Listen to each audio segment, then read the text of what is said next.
चिंटू और मिंटू दो प्यारे और शरारती भाई थे। वे एक छोटे से गांव में रहते थे। दोनों का हर दिन मस्ती, खेल कूद और नई नई शरारतों में बीतता था। हालांकि दोनों के स्वभाव अलग अलग थे।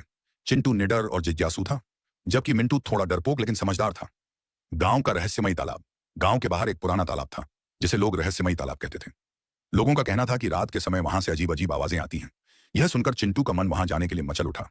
उसने मिंटू से कहा, चलो उस तालाब का रहस्य पता लगाते हैं। मिंटू ने डरते हुए कहा, नहीं भाई, हमें वहां नहीं जाना चाहिए। सब कहते हैं कि वहां भूत रहते हैं। लेकिन चिंटू ने उसे समझाया, भूत वूत कुछ नहीं होते।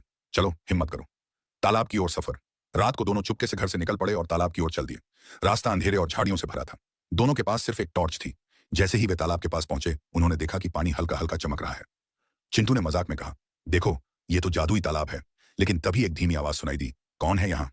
मिंटू घबरा गया और बोला, चलो वापस चलते हैं। लेकिन चिंटू ने उसे रोकते हुए कहा, रुको, देखते हैं कि यह आवाज कहां से आ रही है। असली रहस्य। दोनों धीरे धीरे आवाज की तरफ बढ़े। अचानक झाड़ियों से एक बूढ़े आदमी ने बाहर आकर कहा, तुम लोग यहाँ क्या कर रहे हो?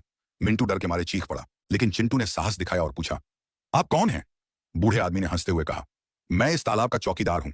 यह तालाब कोई रहस्यमय नहीं है, बल्कि गांव वालों ने इसे डरावना इसलिए बना दिया ताकि बच्चे यहां ना आए। यह तालाब बहुत गहरा है और बच्चों के लिए खतरनाक है। सबक और घर वापसी। दोनों भाइयों ने उस बूढ़े आदमी की बात समझी और माफी मांगी। वे वापस घर लौट आए। उस दिन के बाद दोनों ने समझ लिया कि हर बात को बिना सोचे समझे नहीं मानना चाहिए और हर जगह जासूसी करना भी सही नहीं है। चिंटू और मिंटू ने यह तय किया कि अब वे अपनी मस्ती और शरारतों को सुरक्षित तरीके से करेंगे और वे खुशी खुशी अपने गांव में रहने लगे। सीख। कभी कभी डर और अफवाहें केवल हमारी कल्पना होती हैं। हमें हमेशा सोच समझकर ही कोई कदम उठाना चाहिए।